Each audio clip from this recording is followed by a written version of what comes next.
Hello everyone, today we are going to study processes of recombinant DNA technology which is a topic of class 12th. इसमें हम recombination की सारे steps एक एक करके discuss करेंगे with the help of animated videos. तो video को एंड तक देखिएगा, ये वीडियो बहुत मज़ेदार होने वाली है, आपके सारे डाउट्स क्लियर हो जाएंगे. So welcome to the channel learn with me और मैं हूँ Shilu Pachauri. Now recombinant DNA technology का सबसे पहला स्टेप है आइसोलेशन ऑफ डीएनए. अब डीएनए को एक्सट्रैक्ट करने के लिए हम किसी भी सेल के सेल वॉल को सबसे पहले ब्रेक करेंगे, तभी तो अब हम न्यूक्लियस के अंदर से डीएनए को एक्सट्रैक्ट कर पाएंगे. पर डिफरेंट ऑर्गेनिजम्स के सेल वॉल डिफरेंट मटेरियल से बने होते हैं, इसलिए हम डिफरेंट ऑर्गेनिजम्स को डिफरेंट एंजाइम से ट्रीट कराते हैं. जैसे अगर कोई बैक्टीरियल सेल है तो बैक्टीरियल सेल्स बने होते हैं पेप्टिडोग्लाइकेंस के, और इन्हें डाइजेस्ट करने के लिए हम लाइसोजाइम एंजाइम्स यूज़ करते हैं. अगर कोई फंगल सेल है तो फंगल सेल्स बने होते हैं काइटिन से, और काइटिन्स को ब्रेक करने के लिए हम काइटिनेज एंजाइम यूज़ करेंगे. और अगर प्लांट सेल है तो प्लांट सेल वॉल्स बनते हैं सेल्यूलोज से, और सेल्यूलोज को डाइजेस्ट करने के लिए हम सेल्यूलेज एंजाइम यूज़ करेंगे. तो ये हैं वो कुछ एग्जांपल्स कि हम कौन से एंजाइम्स यूज़ करके कैसे सेल वॉल्स को ब्रेक कर सकते हैं. और ये काफ़ी इंपॉर्टेंट है, इसको ज़रूर ध्यान रखिएगा because it has been asked many times in the exams. Now अब क्या होगा, सेल वॉल रिमूव हो गई. सेल वॉल के बाद अब जो हमें डीएनए मिलेगा इसमें अभी भी कुछ इम्प्योरिटीज़ हैं और कुछ हिस्टोन प्रोटीन्स और आरएनए भी प्रेजेंट हैं. Histone proteins are made up of proteins, इसलिए हम उन्हें प्रोटीएज की हेल्प से रिमूव करते हैं. प्रोटीएज एंजाइम का काम है प्रोटीन को ब्रेक करना. हम आरएनए को रिमूव करते हैं by using ribonuclease enzyme, because RNA is a ribonucleic acid. तो राइबोन्यूक्लिक एसिड को राइबोन्यूक्लियस एंजाइम डाइजेस्ट करेगा, और अब इसमें डीएनए में जितना भी इम्प्योरिटीज था वो सब रिमूव कर दिया जाता है. लास्ट में हम चिल्ड इथेनॉल डालते हैं जिससे डीएनए को प्रेसिपिटेट आउट कर लिया जाता है. ये भी इंपॉर्टेंट है, चिल्ड इथेनॉल डालकर डीएनए प्रेसिपिटेट आउट कर लिया जाएगा. तो जब हम चिल्ड इथेनॉल डालेंगे तो कुछ तो पैलेट के फॉर्म में नीचे सेटल हो जाएगा और कुछ लिक्विड ऊपर रहेगा. तो जो ऊपर होता है उसे हम कहते हैं सस्पेंशन, जहाँ पर ये थ्रेड्स जैसे स्ट्रक्चर जो आपको दिख रहे हैं यही है हमारे डीएनए जिनके साथ अब हमें आगे काम करना है. और पैलेट में प्रेजेंट होंगे सेल डिब्रिस जिसकी अब ज़रूरत नहीं है. Now the second step of recombinant DNA technology is the fragmentation of DNA. जो डीएनए हमने आइसोलेट किया उस पूरे डीएनए की अब ज़रूरत नहीं होती. इस पूरे डीएनए में सपोज हमें ये वाला फ्रेगमेंट चाहिए जो कि पर्टिकुलर जीन है जो किसी पर्टिकुलर कैरेक्टर को कंट्रोल कर रहा है, तो हम सिर्फ इसी के साथ आगे काम करेंगे. तो इसके लिए सबसे पहले हम डीएनए को रेस्ट्रिक्शन एंजाइम से ट्रीट कराते हैं. रेस्ट्रिक्शन एंजाइम्स किस तरह काम करते हैं ये हमने अपनी प्रीवियस वीडियो में ऑलरेडी डिस्कस कर लिया था, उसका लिंक आपको नीचे डिस्क्रिप्शन बॉक्स में भी मिल जाएगा और ऊपर फ्लैश करता हुआ भी दिख रहा होगा. तो रेस्ट्रिक्शन एंजाइम्स को हम डीएनए के साथ इंक्यूबेट करेंगे जहां पर उसको सही टेम्परेचर और पीएच प्रोवाइड किया जाएगा. After that, this restriction enzyme will cut this DNA into the small fragments and we'll get many small fragments of the DNA.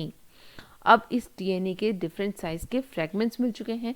Suppose इसमें से हमारा जीन ऑफ इंटरेस्ट इस वाले डीएनए के अंदर है, तो अब हमें इस डीएनए को भी आइसोलेट करना पड़ेगा from all these different fragments of the DNA.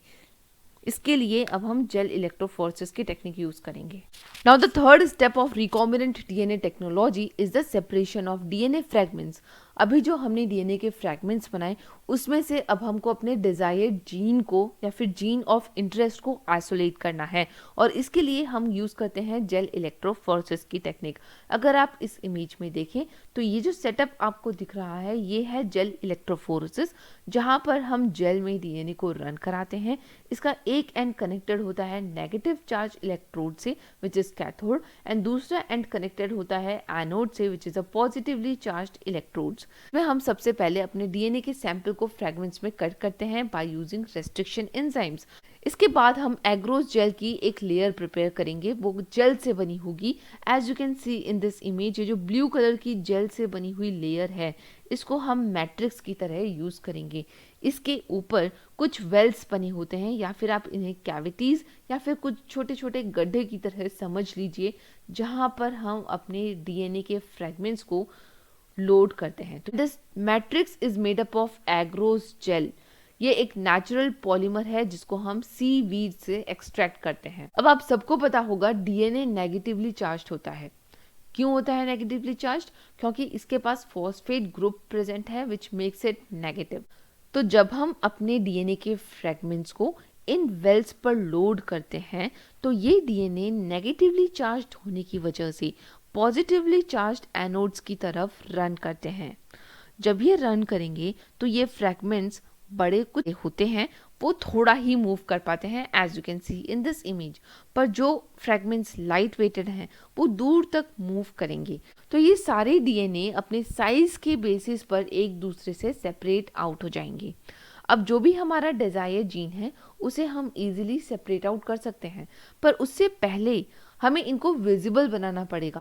अभी ये डीएनए हमें विजिबल नहीं होंगे बिकॉज ये सब ट्रांसपेरेंट होगा, तो हमें इनको पहले विजिबल बनाना होगा, जिसके लिए हम इन्हें स्टेन करते हैं by using the stain ethidium bromide. This is very important question, ये कई बार आया है, 1 मार्क्स के लिए आता है कि हम डीएनए को विजिबल करने के लिए कौन सी स्टेन यूज करते हैं।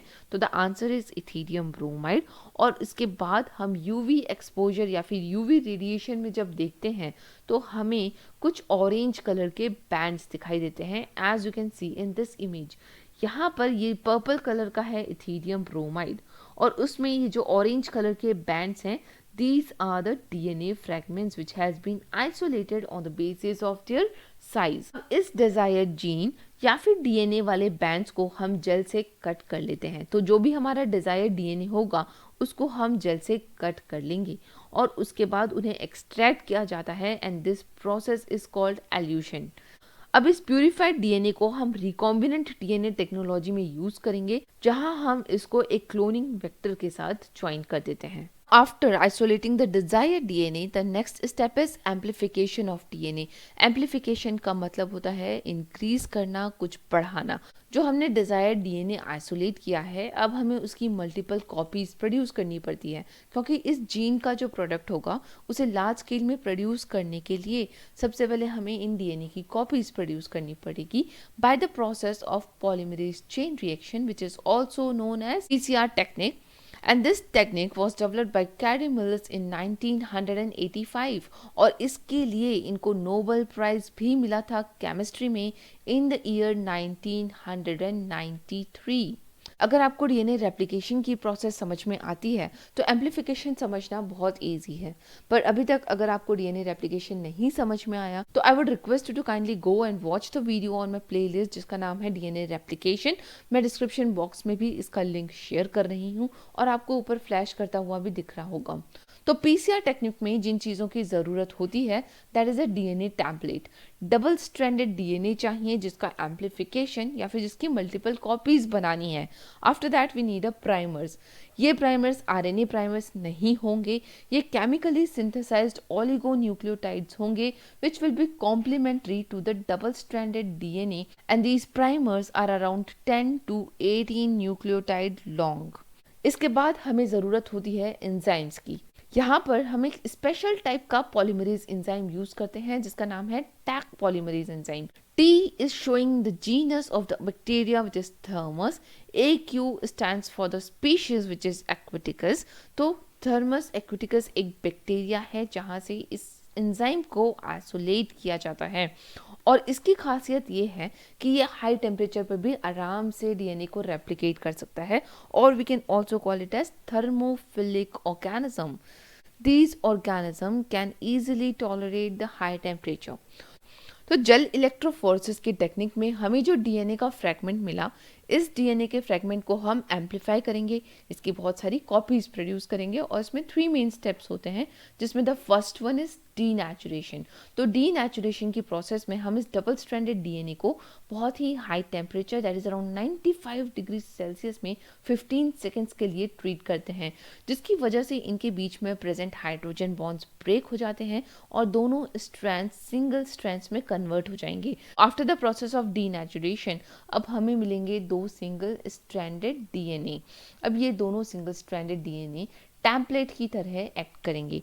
That means now they are ready to produce the new strands. The second step is annealing.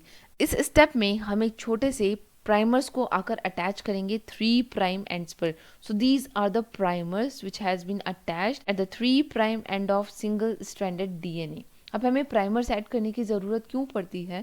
क्योंकि डीएनए पॉलीमरेज एंजाइम की कुछ लिमिटेशंस हैं. पहली लिमिटेशन है डीएनए पॉलीमरेज सिर्फ 5 प्राइम से 3 प्राइम डायरेक्शन में ही रेप्लिकेशन को प्रोसीड कर सकता है. और सेकेंड लिमिटेशन है ये खुद से कभी रेप्लिकेशन की प्रोसेस स्टार्ट नहीं कर सकता.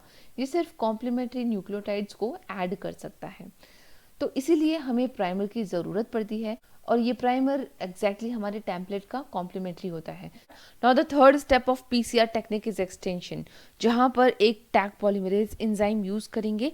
इसकी खासियत ये है कि ये बहुत ही high temperature that is around 72 degree Celsius में भी आराम से काम कर सकता है और इस टेम्परेचर में हम इससे डीएनए रेप्लिकेट करवाएंगे. तो अब ये tag DNA polymerase enzyme template strands के कॉम्प्लीमेंट्री स्ट्रैंड्स के बेस पेयर्स को आकर ऐड करता रहेगा और डीएनए की डबल स्ट्रैंडेड चेन्स बनती जाएंगी. इस तरह से इस सिंगल स्ट्रैंडेड डीएनए से हमें मिल जाएंगी डबल स्ट्रैंडेड कॉपीज. इस प्रोसेस को बार बार that is around billion times ये रिपीट किया जाता है. This is how we get billions of copies of our desired DNA by using PCR technique, which is also known as polymerase chain reaction. Now the fifth step of recombinant DNA technology is the ligation of DNA fragments with a vector DNA. आपको याद होगा हमने अपने desired DNA को जिस restriction enzyme से cut करवाया था उसी रेस्ट्रिक्शन एंजाइम से हम अपने वेक्टर डीएनए को भी कट करवाते हैं. ऐसा करने से हमें जो स्टिकी एंड्स प्रोड्यूस होंगे and these sticky ends will be similar to the sticky ends of the desired DNA. After cutting the vector DNA, we will mix the vector DNA with the desired DNA और इसको हम incubate करेंगे in the presence of enzyme DNA ligase जिसका काम है vector DNA और desired DNA को आपस में join करना. हम इन्हें incubate करेंगे और बाद में हमें मिलेगा recombinant DNA which is a combination of desired DNA and the vector DNA. तो इस तरह से हमारा recombinant DNA तैयार हो चुका है. Now the next step of recombinant DNA technology is the transfer of recombinant DNA into the host cell. अभी जो हमारा recombinant DNA प्रिपेयर हुआ है अब हमें इसे होस्ट सेल के अंदर इंसर्ट करना है. पर कोई भी cell easily foreign DNA accept नहीं करेगा तो हमें पहले इसको कॉम्पिटेंट बनाना पड़ेगा. कॉम्पिटेंसी इज दैट एबिलिटी जहाँ पर किसी सेल्स को हम फॉरेन डीएनए को टेकअप करने के लिए कॉम्पिटेंट बनाते हैं. We have different techniques by which we can make the cells competent. So the first one is heat shock treatment. Heat shock treatment में हम इन सेल्स को सबसे पहले कैल्शियम में ट्रीट करेंगे जिसकी वजह से इनके पोर साइज इंक्रीज हो जाएंगे. उसके बाद हम इन ट्रीटेड सेल्स को रिकॉम्बिनेंट डीएनए के साथ इंक्यूबेट करते हैं आइस में. Then will transfer them into the another medium जहाँ का टेम्परेचर होगा 42 डिग्री सेल्सियस मतलब काफ़ी गर्मी वाले टेम्परेचर में और इसके बाद हम इसे फिर से आइस में इंक्यूबेट करेंगे. तो ये जो बार बार गर्म ठंडा होगा इसके वजह से सेल्स के वॉल ओपन हो जाएंगे और हमारा रिकॉम्बिनेंट डीएनए इजीली इन पोर्स के थ्रू बैक्टीरियल सेल्स के अंदर इंसर्ट करेगा. So this is how we can transfer the recombinant DNA by the heat shock treatment method. Second method is micro injection method और ये जनरली देखा जाता है एनिमल सेल्स में. जब हमें एनिमल सेल को कॉम्पिटेंट बनाना है तब हम माइक्रो इंजेक्शन मेथड यूज करेंगे. आप सबको लाइफ में कभी ना कभी इंजेक्शन तो लगा होगा. तो जैसे इंजेक्शन लगता है तो वो प्रेस होता है और फ्लूइड हमारी बॉडी के अंदर आ जाता है. Same thing will happen in this process as well. हम एक माइक्रो नीडल यूज करके रिकॉम्बिनेंट डीएनए को फोर्सफुली इस सेल के अंदर इंजेक्ट कराते हैं by using injections. Now the third one is gene gun method जो कि मोस्टली देखा जाता है प्लांट सेल्स में क्योंकि प्लांट्स की सेल वॉल काफ़ी थिक होती हैं तो इनको हम कॉम्पिटेंट बनाने के लिए जीन गन मेथड यूज़ कर सकते हैं. अब गन आप सबने देखा होगा गन में बुलेट्स होती हैं और उसको शूट करते हैं तो वो बुलेट फोर्सफुली किसी भी बॉडी के अंदर एंटर कर जाती है. Same thing happens in this process as well. यहाँ पर हम एक गन यूज़ करेंगे और बुलेट्स यहाँ पे माइक्रो पार्टिकल्स हैं जो कि बने होते हैं गोल्ड और टंजिस्टन से. तो गोल्ड और टंजिस्टन के माइक्रो पार्टिकल्स को हम अपने रिकॉम्बिनेंट डीएनए से कोट कर देते हैं और फिर बाद में गन की हेल्प से हाई वेलोसिटी में हम इस रिकॉम्बिनेंट डीएनए को इस सेल के अंदर इंसर्ट कर देते हैं. So these are the different ways by which we can transfer the recombinant DNA into the host cell.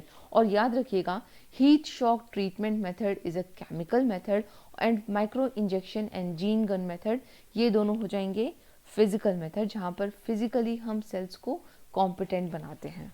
Seventh step of recombinant DNA technology is culturing the transgenic cells. अब transgenic cells या फिर transformants या फिर recombinant cells उन cells को कहेंगे जिसके अंदर हमारा recombinant DNA insert हो चुका है। कुछ ऐसे cells होते हैं जिसके अंदर recombinant DNA insert नहीं होता, उन्हें हम कहते हैं नॉन ट्रांसफॉर्मेंट्स या फिर नॉन ट्रांसजेनिक सेल्स। तो इन नॉन ट्रांसजेनिक सेल्स को हम पहले तो सेपरेट आउट कर लेते हैं। ये हमने अपनी प्रीवियस वीडियो में बहुत डिटेल में डिस्कस किया था with the help of animations. तो अगर आपने वो वीडियो नहीं देखी तो I would request you to kindly go and watch that video. उसका लिंक आपको डिस्क्रिप्शन बॉक्स में भी मिल जाएगा और यहाँ ऊपर फ्लैश करता हुआ भी दिख रहा होगा। तो अब ये जो रिकॉम्बिनेंट सेल्स हैं जिसके अंदर रिकॉम्बिनेंट डीएनए एंटर कर चुका है, इनको हम किसी सुटेबल मीडियम में ग्रो कराते हैं। Medium is like a food for this organism. अब ये ऑर्गेनिजम्स इस फूड से न्यूट्रिशन डिराइव करेंगे एंड मल्टीप्लाई होंगे। मल्टीप्लाई होके ये बहुत सारी कॉपीज बनाते हैं। तो जब ये मल्टीप्लाई होते हैं तो दे फॉर्म कॉलोनीज, इन्हें हम कहते हैं बैक्टीरियल कॉलोनीज, जिसमें ये ग्रो होते हैं। So every time when the recombinant cell will multiply it results into the formation of 2 new transgenic cells, जिसके अंदर हमारा डिजायर्ड डीएनए इनकॉर्पोरेटेड है या फिर इंसर्टेड है। Now the eighth step of recombinant DNA technology is the extraction of desired product. अब desired product क्या है? प्रोडक्ट का मतलब हमारा desired जीन जिस प्रोटीन को सिंथेसिस करेगा, यही होगा हमारा desired प्रोडक्ट, जिसके लिए हमने सारे रिकॉम्बिनेशन का यह प्रोसेस यूज किया। तो अब हम इस मीडिया में जब इन ऑर्गेनिज्म को ग्रो कराएंगे तो ये प्रोटीन्स इस मीडिया में ही सिंथेसाइज होगा। इस मीडियम से हम इन प्रोटीन्स को एक्सट्रैक्ट कर लेते हैं। अगर हमें स्मॉल स्केल में प्रोटीन को सिंथेसाइज कराना है या फिर स्मॉल स्केल में ही ये प्रोटीन्स चाहिए तो हम लैब में ही इन ऑर्गेनिजम्स को ग्रो करा के प्रोटीन एक्सट्रैक्ट कर सकते हैं। पर अगर हमें ये प्रोटीन्स किसी लार्ज स्केल में प्रोड्यूस करना है, दैट मीन्स अगर कोई बड़ी बड़ी इंडस्ट्रीज हैं या फिर फैक्ट्रीज हैं, तब हम वहाँ पर बायो रिएक्टर्स का यूज़ करते हैं। बायो रिएक्टर्स मेटल के बड़े बड़े वेसल्स की तरह होते हैं जहाँ पर इन ऑर्गेनिजम्स को लार्ज स्केल में ग्रो कराया जाता है। सो बायो रिएक्टर एक बहुत ही बड़ा वेसल या फिर कंटेनर जैसा स्ट्रक्चर होगा जहाँ पर ऑर्गेनिजम्स को प्रॉपर न्यूट्रिशन और ग्रोथ कंडीशन प्रोवाइड की जाएंगी ताकि ये ग्रो कर सकें। तो हम कह सकते हैं कि जितना भी हम रॉ मटेरियल यूज़ करेंगे उसको किसी डिज़ायर्ड प्रोडक्ट में कन्वर्ट कराया जाता है by using different kind of microbes या तो फिर प्लांट एनिमल सेल्स या उनसे ऑब्टेन्ड एंजाइम्स के हेल्प से हम डिजायर्ड प्रोडक्ट प्रोड्यूस करेंगे। पर इन ऑर्गेनिजम्स को ग्रो करने के लिए जो ऑप्टिमम कंडीशन चाहिए वो प्रोवाइड कराने का काम करते हैं बायो रिएक्टर्स। तो यहाँ पर ऑक्सीजन की सप्लाई के लिए they have inlet to supply oxygen. Temperature control करने के लिए यहाँ पर टेम्परेचर कंट्रोलर्स प्रोवाइडेड होते हैं। सिमिलरली पीएच को भी कंट्रोल किया जाता है बाय एडिंग एसिड्स और बेस और different kind of solutions. Then continuously medium supply करेंगे। मीडियम क्या है? It is a food for these growing organisms. ये ऑर्गेनिजम्स जब बायो रिएक्टर्स में ग्रो करेंगे तो इनको फूड की ज़रूरत पड़ेगी। ये फूड कंटिन्यूसली इस मीडियम के इनलेट के थ्रू यहाँ से फूड सप्लाई होता रहेगा और ये ऑर्गेनिजम्स अंदर डिवाइड होते रहेंगे। अब फूड और ऑर्गेनिजम्स को मिक्स करने के लिए यहाँ पर ये एगिटेटिंग ब्लेड्स होती हैं। ये एगिटेटिंग सिस्टम का काम है कंटिन्यूसली फूड को ऑर्गेनिजम्स के साथ मिक्स करना ताकि इन ऑर्गेनिजम्स को न्यूट्रिशन मिलता रहे। वो करेंगे, मल्टीप्लाई होंगे और ये प्रोटीन का सिंथेसिस करेंगे इन दिस मीडियम। इसके बाद कंटिन्यूसली यहाँ पर ये जो यूज्ड मीडिया है इसको एक्सट्रैक्ट भी करते रहेंगे। इसी यूज्ड मीडिया में प्रेजेंट होगा हमारा डिजायर्ड प्रोडक्ट जिसको अब हमें एक्सट्रैक्ट करना होता है bye the process of extraction. The last step of recombinant DNA technology is a downstream processing. अभी हमने देखा था कि बायो रिएक्टर से हम एक्सट्रैक्ट करते हैं मीडिया और प्रोडक्ट। तो इस प्रोडक्ट को अभी मार्केट में सप्लाई करने से पहले कुछ प्रोसेसेस से गुजरना होता है and these series of steps are collectively called down stream processing. So जिसमें सबसे पहला स्टेप है सेपरेशन। हम मीडिया से इस प्रोडक्ट को सेपरेट करेंगे। सेपरेट करने के बाद इसको प्यूरिफाई करवाया जाएगा, सारी इम्प्यूरिटीज रिमूव कर दी जाती हैं। देन सुटेबल केमिकल्स या फिर प्रिजर्वेटिव्स डालकर इनको प्रिजर्व कर लिया जाता है ताकि इनकी शेल्फ लाइफ इंक्रीज करी जा सके। आफ्टर दैट इन पर कई सारे क्लिनिकल ट्रायल्स होते हैं to make sure that it should not harm the human beings. Mostly अगर ये कोई ड्रग्स या फिर मेडिसिन हैं तो क्लिनिकल ट्रायल्स होंगे। इसके बाद इसे क्वालिटी कंट्रोल टेस्टिंग के लिए भेजा जाता है, जिसकी क्वालिटी चेक की जाती है, और जब ये सारे टेस्ट पास कर लेते हैं तब इनको पैक करके मार्केट्स में सप्लाई कर दिया जाता है। सो this is all about the recombinant DNA technology, और यहाँ पर ये वाला चैप्टर आज खत्म। And now it's a quiz time. So the question is, which technique is used for the amplification of DNA? Answer me in the comment section. अगर आपको video अच्छी लगी हो तो इसे लाइक और शेयर ज़रूर करिएगा और सब्सक्राइब करना मत भूलिएगा, ताकि आने वाली वीडियोस आपको यूं ही मिलती रहें। तब तक के लिए बाय बाय, टेक केयर।